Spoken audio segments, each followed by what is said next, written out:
कांड में बड़ा खुलासा हुआ है। सीबीआई ने जो जांच की उसमें यह पता चला कि देश भर में हंगामा मचाने वाला नीट पेपर लीक कांड झारखंड के हजारीबाग के सेंटर से हुआ था। यहीं से पेपर लीक किया गया और फिर देखते देखते पूरे देश में फैल गया। सीबीआई ने अपनी रिपोर्ट में कहा है कि हजारीबाग का ओएसिस स्कूल है और वहां से पेपर लीक किया गया। और लीक करने वालों में कौन शामिल थे? तो एहसानुल हक जो कि प्रिंसिपल है, वाइस प्रिंसिपल इम्तियाज और हिंदी दैनिक का एक पत्रकार, प्रभात खबर एक अखबार है झारखंड में, और हजारीबाग में उसका रिप्रेजेंटेटिव था जमालुद्दीन, और जमालुद्दीन भी इसमें शामिल था।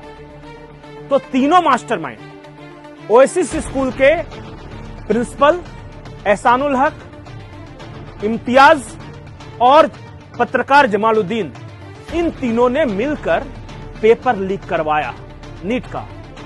अब कहानी यहीं खत्म नहीं होती कि हजारीबाग से ओएसिस एक स्कूल है, वहां से नीट का पेपर लीक हो गया और देखते देखते बिहार पहुंच गया, बिहार के बाद नालंदा पहुंच गया, पटना पहुंच गया, यूपी पहुंच गया और पूरे देश में वायरल हो गया। कहानी अब शुरू होती है। अब हम आपके सामने स्क्रीन पर नीट के टॉपर्स की लिस्ट लगा रहे हैं। यह किसी अखबार का एडवर्टाइजमेंट है, कोई यूनिवर्सल कोचिंग सेंटर है केरला का, और उसने अपना एडवर्टाइजमेंट दिया है जिसमें यह बताया कि देखिए हमारे जो छात्र छात्राएं हैं उन्होंने नीट टॉपर किया है।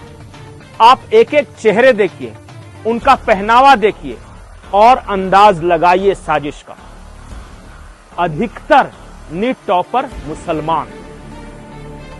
साफ तौर पे बात बोलना चाहिए, मैं कोई अपनी ओर से नहीं बोल रहा हूं। ये देखिए टॉपरों की लिस्ट स्क्रीन में लगी हुई है।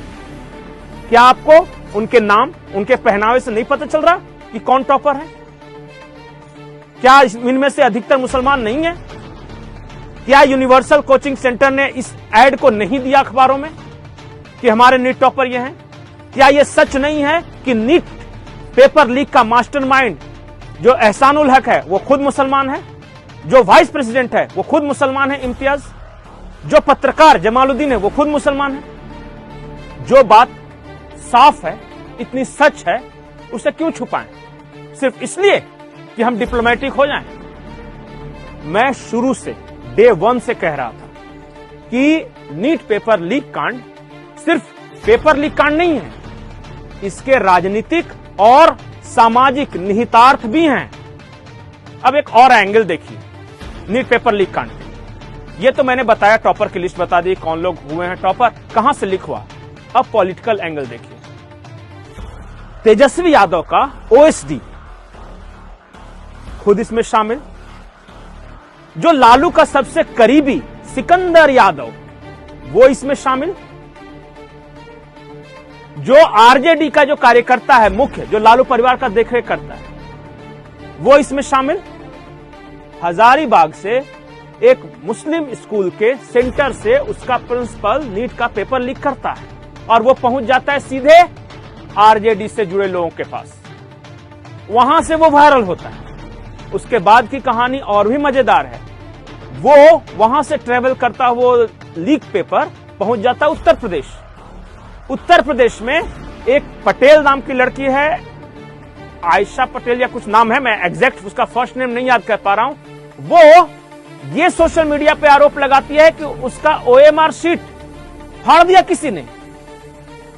बाद में पता चला कि वो एक कटे फटे किसी दूसरे ओएमआर शीट को दिखा रही थी। हकीकत में उसने उत्तर उतने ही दिए थे कि उसका सिलेक्शन न हो सके, और पूरा ड्रामा रचा, प्रपंच रचा। और उसका परिवार समाजवादी पार्टी से जुड़ा हुआ है। तो सामाजिक निहितार्थ आपने समझ लिया, पॉलिटिकल एंगल समझ लिया।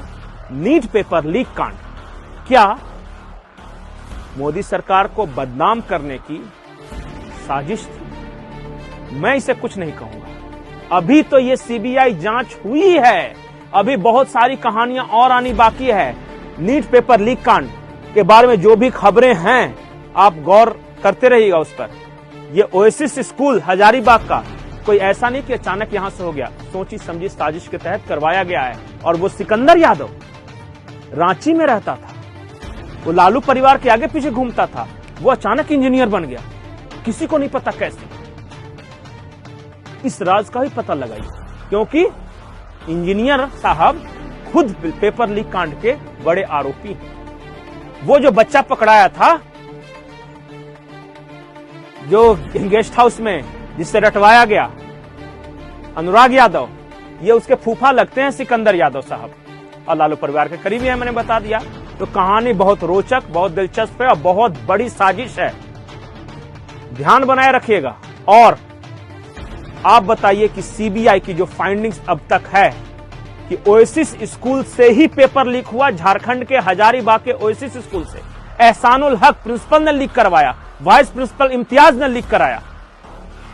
अब बताइए आपको क्या लगता है? आप अपनी राय नीट पेपर लीक कांड पर जरूर रखें। नमस्कार।